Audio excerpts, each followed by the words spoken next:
Welcome back to a chapter a day. It is Friday. Yay! Made it through another week again. God be blessed.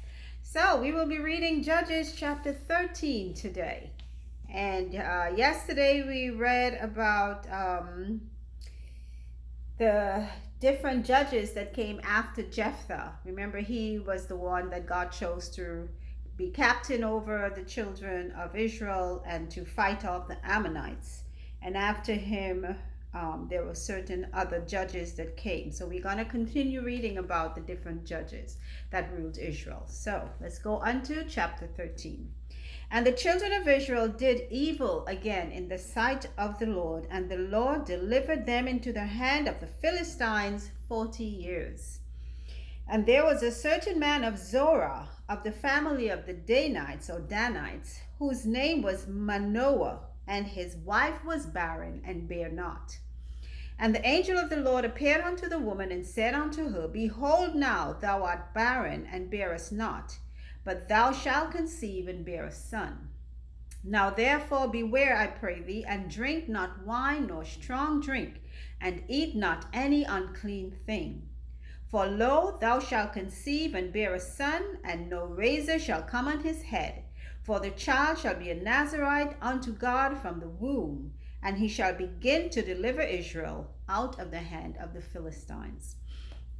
So, here we go. God is going to be raising up another person to take care of Israel. Apparently, some of the judges were also like the leaders or the captains of the Israelites to lead them into battle against their enemies. And this man, Manoah, has been visited by an angel who instructed him, whose wife was barren. Sounds similar to Joseph and Mary, yeah? God always uses the impossible to do the possible for him, because people need to know it was divinely done. So he's choosing this barren couple to give them a child, and I'm sure they may be in their older years too. And he's instructing that the mother do not drink strong drink nor any kind of wine, and that when the child is born, they do not put a razor to his hair, no cutting of the hair. And I'd say this, I just like to see men with all their hair shaven off. My son knows this. I told him, why are you shaving off your hair while there is still hair on your head? Let it grow in whatever pattern. But I guess there's this thing now that you prefer to be fully bald-headed than to be partially. So I don't know. It's a man thing. I won't get into it.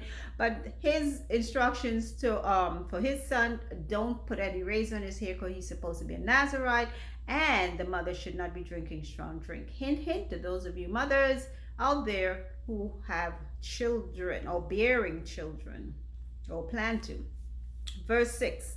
Then the woman came and told her husband, saying, A man of God came unto me. Oh, so let me make that correction. The angel appeared unto the woman, not the man. I'm sorry.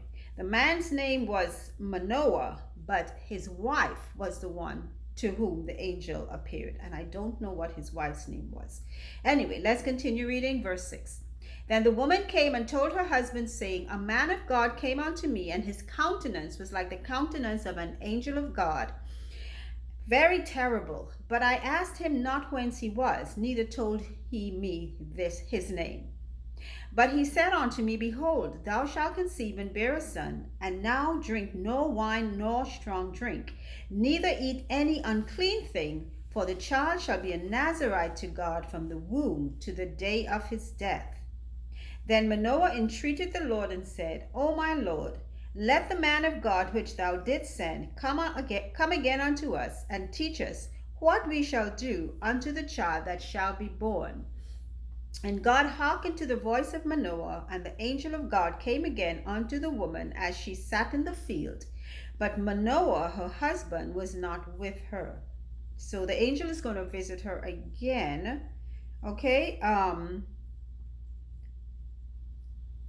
Manoah, her husband, is saying,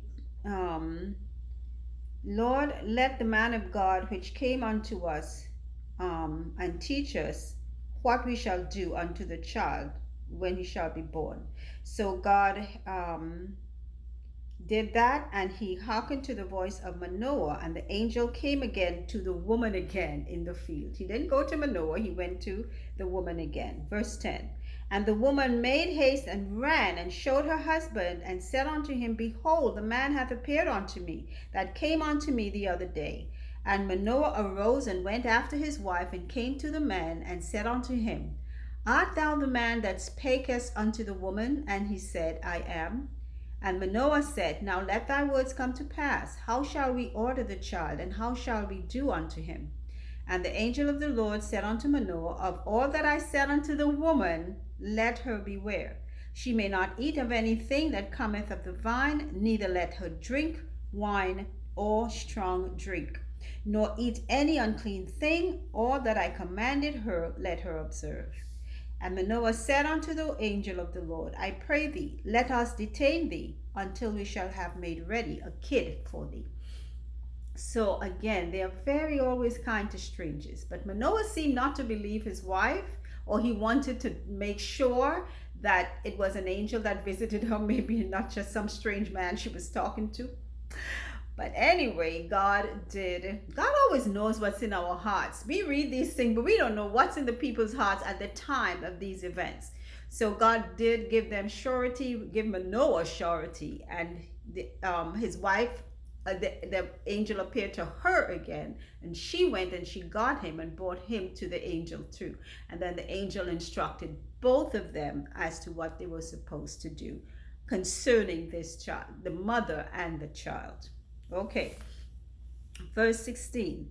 And the angel of the Lord said unto Manoah, Though thou detain me, I will not eat of thy bread. And if thou wilt offer a burnt offering, thou must offer it unto the Lord. For Manoah knew not that he was an angel of the Lord. So they are looking to try and be kind to the stranger by giving him food. And it's always a kid that they go kill. And a kid may be a young goat, right? Or it could be a sheep, whatever it might be. So they kill it and dress it and give it to the stranger, feed the stranger. But the angel is saying, even if you offer me food, I can't eat. And I cannot, I think he said, and if you have a burnt offering, if you wish to take the kid and maybe offer it as a sacrifice, not to me, it has to be unto God. So the angel is kind of setting them straight. All right, verse 17.